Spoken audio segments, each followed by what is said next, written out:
اندھیری رات، خاموش آسمان۔ ایک نبی نیند سے چونک کر اٹھتا ہے۔ اس کے دل کی دھڑکن تیز ہے، آنکھوں میں خوف نہیں، یقین ہے، لیکن سوال بہت بڑا ہے۔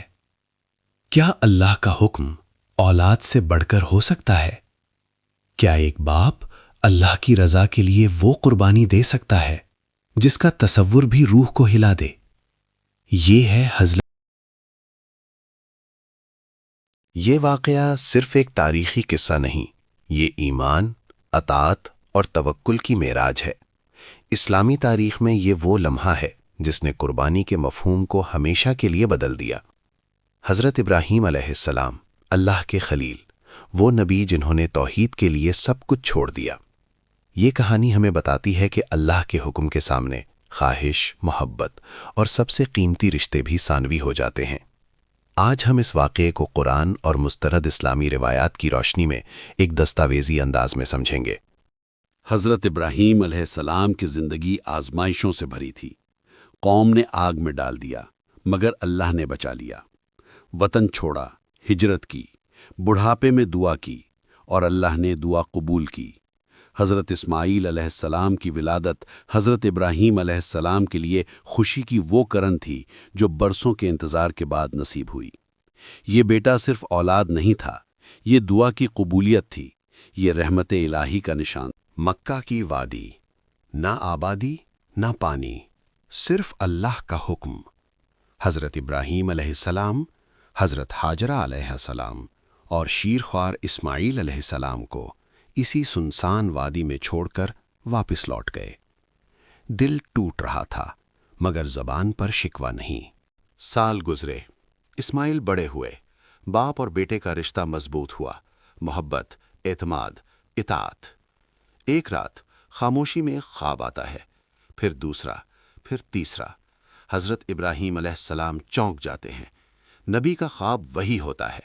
خواب میں حضرت ابراہیم علیہ السلام اپنے بیٹے اسماعیل علیہ السلام کو بلاتے ہیں۔ آواز میں نرمی ہے، الفاظ میں سچائی۔ اے میرے بیٹے، میں نے خواب میں دیکھا ہے کہ میں تمہیں ذبح کر رہا ہوں، تمہاری کیا رائے ہے؟ یہ مکالمہ تاریخ کا سب سے عظیم لمحہ ہے۔ حضرت اسماعیل علیہ السلام کا جواب ایمان کی بلند ترین مثال ہے۔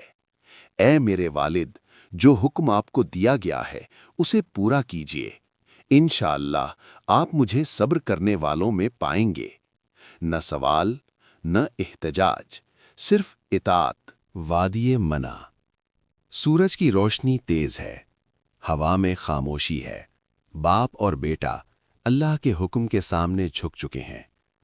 حضرت ابراہیم بیٹے کو لٹاتے ہیں، چہرہ زمین کی طرف، تاکہ باپ کی آنکھوں میں محبت رکاوٹ نہ بنے۔ چھری ہاتھ میں ہے، دل اللہ کے حوالے۔ یہ لمحہ صرف ایک خاندان کا نہیں، یہ پوری انسانیت کے لیے امتحان ہے۔ حضرت ابراہیم چھری چلاتے ہیں، مگر چھری نہیں چلتی۔ دوبارہ کوشش، پھر بھی نہیں۔